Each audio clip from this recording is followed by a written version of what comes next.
Close your eyes. Imagine you are in America during the mid-1950s. What do you see? What's going on? Now imagine that racial separation and treatment that the blacks faced. Much, much worse in South Africa. Now open your eyes to a new world. A world Johannes never lived in. A life of freedom. Can you imagine living a life legally separated based on the color of your skin? Being arrested for unemployment? That's just part of apartheid. I read the book Kaffir Boy by Mark Mathabane about a boy named Johannes growing up during apartheid in South Africa. What's apartheid? Apartheid is a system of racial segregation enforced through legislation by the National Party governments, who were the ruling party from 1948 to 1994 of South Africa. In 1948, apartheid was introduced to South Africa. Laws legally and physically separate different racial groups. The 4 different racial groups were black, white, colored, and Indian. In 1952, the National African Congress, a black civil rights group, begins a campaign of defiance of unjust laws as a protest against apartheid.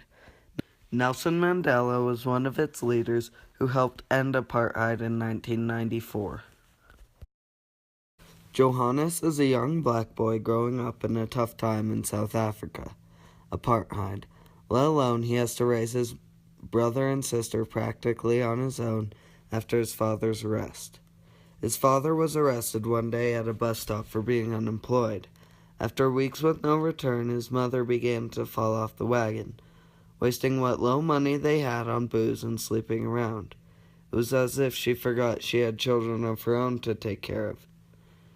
She then had a few extra kids she couldn't take care of or pay for. That was pretty much Johannes's childhood. Throw in some racism and segregation. Until primary school came around, Johannes was stuck taking care of his brothers and sisters. During primary school, he began to excel and become one of the brightest children in the school. During his years at school, he began to pick up tennis. He played and traveled with the school's tennis team.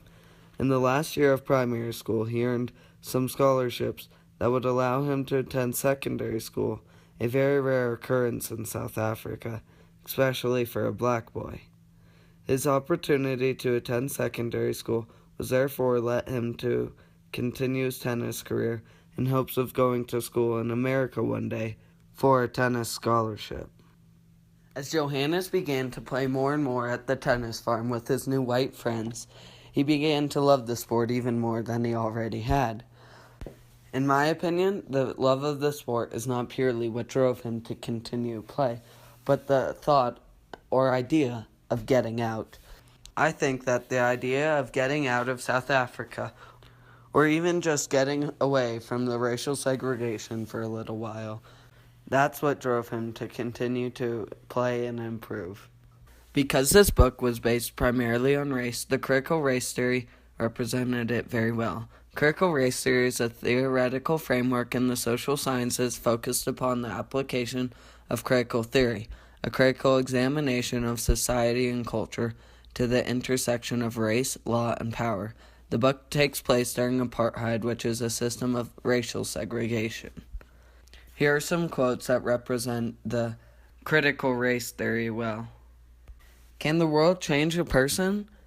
After reading this book, my answer would have to be yes. We watched Johannes grow up and change throughout the year because of many factors, but one of the most being apartheid. Apartheid changed and sculpted Johannes into the boy he is today, and without it, he would be a completely different boy. Johannes grew up in some tough times that, in the end, made him stronger.